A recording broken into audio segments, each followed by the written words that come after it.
Навистина, под плаштот на борбата против организираниот криминал и корупцијата, веќе 4 години во оваа држава се прави лов на вештерки. И тоа директно преку партизираната најмногу институција во државата, Министерството за внатрешни работи, каде што се инсталирани послушници на вождот, кои што наместо искусните кадри кои што постоја во МВР, денеска се само неми спроведувачи на политиките на премиерот. Секогаш кога се случуваат најголемите криминали во државата, меѓу кои и во самото Министерство за внатрешни работи, тогаш се случуваат и најголемите тортури и притисоци врз истакнати членови и симпатизери на Социјалдемократскиот сојуз, односно врз луѓе кои што не мислат исто со ВМРО-ДПМН. Во овој период навистина е најлошо чувството да се чувствуваш небезбеден токму од оној кој што е задолжен за безбедноста во државата.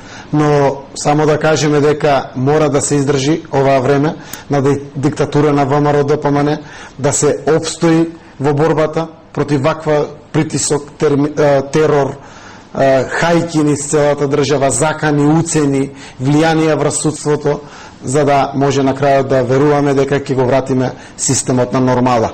Но она верба која што сите нас не води, а верувам и граѓаните во државата, е дека правдата и вистината на крајот ќе излезат на површина. Ние сакаме да создадеме општество во кое што на вистина сите ќе веруваме и пред се ќе се чувствуваме безбедни во него.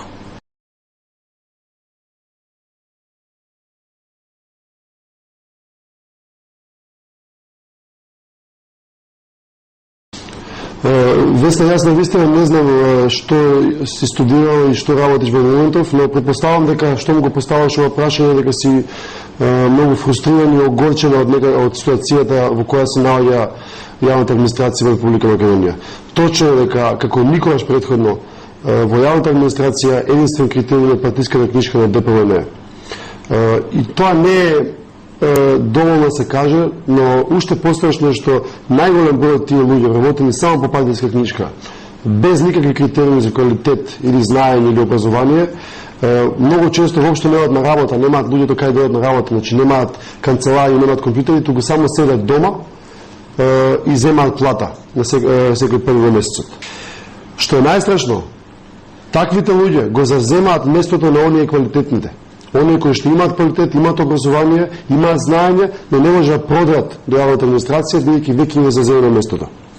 Едноставно не може 30.000 партиски војници од ДПМН да ги држат во заложништво 2 милиони народ кои што имаат право да живеат понормално и немаат право да даваат дел од својот буџет за плати на таквата администрација. Јас и сум студирал во странство и знам како таму функционира. Ако се почитува критериумот на квалитет и на знаење, нема врата која што нема да се отвори во јавната администрација. И конечно, мислам дека само чесен и одговорен пристап, базиран на цврсти критериуми и квалитет и јасна политичка волја, може да помести планини и да размери јавната администрација. За жал, во моментот во Македонија, знаењето не е ниту сила, ниту моќ. Тоа е вистината.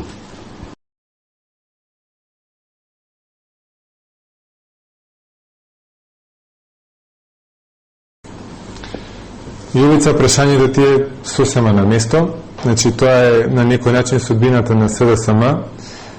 Секогаш да биде тој кој што мора да ги поправа работите, да ги враќа во нормала, после сето нешто позади себе ќе го остави влада предводена од ВМРО-ДПМН. Тоа беше истото и 2002 година, кога после конфликтот дупката во буџетот беше огромна, довербата на инвеститорите, дали домашни или странски во македонската економија непостоечка, и во една таква ситуација и тогаш СДСМ, значи, храбро ја презеде целата состојба во своји раце и ја врати македонската економија на секој план. Република Македонија и политички, значи на меѓунационален план и во рамки на економските случувања врати Македонија на нормален колосек. Така 2004, 2005, 2006 македонската економија после такви турбуленции повторно имаше стапки на економски раст поголеми од или околу 4%. Сите знаеме што ќе остане откако ВМРО-ДПМН и сега ќе си отиде од власта. Гледаме што се случува со начинот на кој што се трошат парите во буџетот.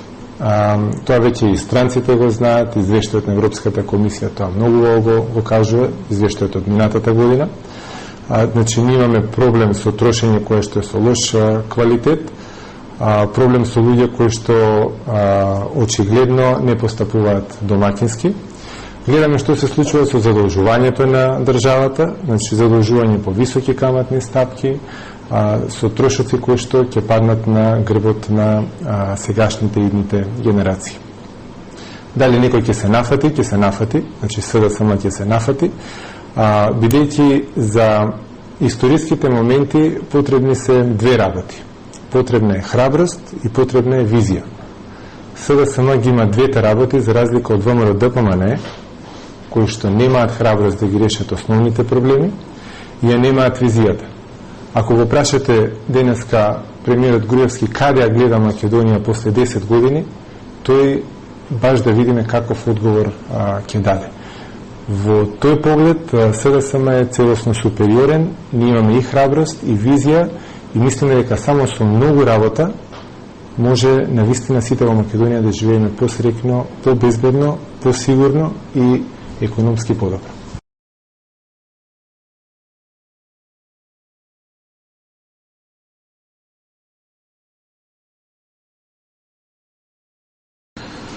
Прво сакам да кажам дека иднината на Македонија е во Европа и НАТО. Македонија не може да ја гледа својата иднина во Индија или во Кина. Јасно е каде припаѓаме. Но пред сите тие работи битно е дека Социјалдемократскиот сојуз на прво место ќе остави интересот на членството. На прво место ќе стави принципи и работа на функционерите на партијата по преземањето на власта, кои во многу ќе се разликуваат од претходниот начин на работење. Што значи отворен мобилен телефон, 24 сати за луѓето, за нашите членови, можност да дојдат кај нашиот функционер во канцеларија, можност да се пожалат, можност да ги сослуша некој, односно да покаже грижа за нив. Она што исто така сакам да го кажам, користејќи оваа прилика и да се обратам и до сите оние луѓе кои ќе го погледнат овој одговор, а се наши членови. Нема ни теоретски шанси да има да се заобиколи мислењето на базата на нашите членови и да не се почитува она што општинската организација како став ќе го утврди и како приоритетна листа за одредени луѓе кои го дале својот максимум за партијата и кои треба за тоа да бидат наградени. Ова се тоа го кажувам затоа што Социјалдемократскиот сојуз го има најдоброто членство. Ги има луѓето кои во целиот овој период покажаа дека се цврсти како гранит, дека не подклекнаа ниту во моментите кога беа шиканирани, напаѓани, малтретирани, бркани од работа, многу од нив и затварани. Заради тие луѓе ние ќе го направиме ова.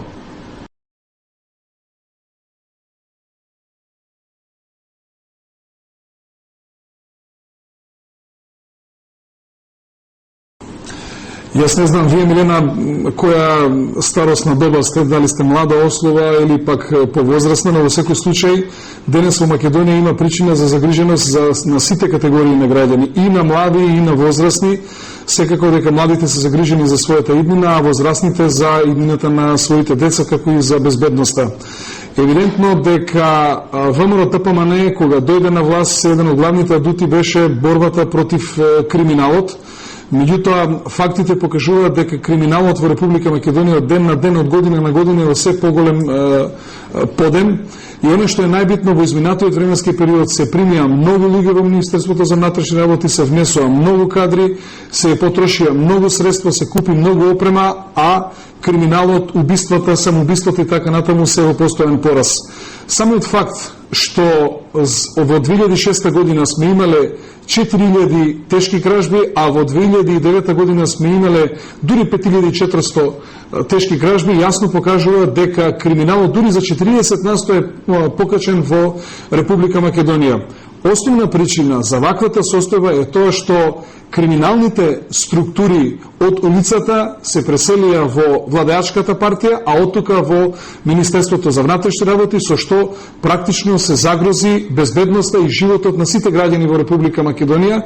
И она што можеме да го кажеме дека во наше време криминалците беа на една страна, ние бевме на друга страна. Сега и криминалците и власта се на една страна и затоа има целосна неефикасност токму во сузбивањето на овие криминални појави и токму во превентивното делување за сузбивање на криминалните активности и затоа ни се случува да една иста банка биде плячкана по неколку пати, затоа ни се случува во континуитет поштанските пратки со пари да бидат исто така плячкани, затоа ни се случува да притвореници сами со кофа си се дават, си се самоубиваат и така натаму. Јасно е дека безбедноста на сите граѓани во Република Македонија е загрозена како резултат на целосно криминализирана и партизирана структура на Министерството за внатрешни работи.